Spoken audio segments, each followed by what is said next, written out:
Mechanic on the weekdays, plumber on the weekends. Doing this fool's plumbing for a sink, wooden drain. You know how it be. But yeah, the reason why we are replacing all this junk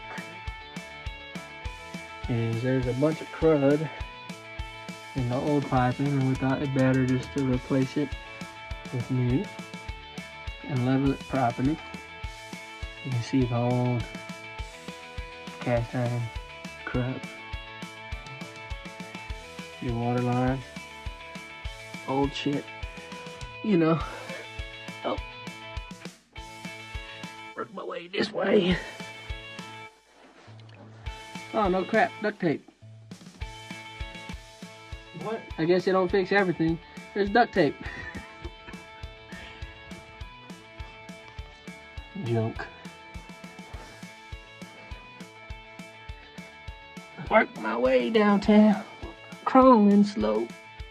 Ooh, I'm not moving very fast. Too old for this shit. Not even old. Yeah.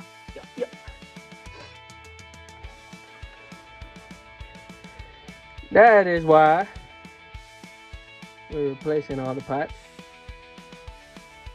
What you call it earlier? It's just plugged up as what?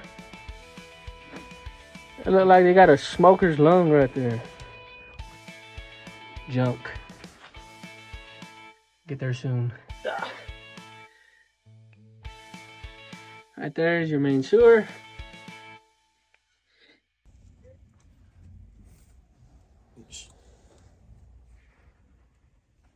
She may have to get a 90. Or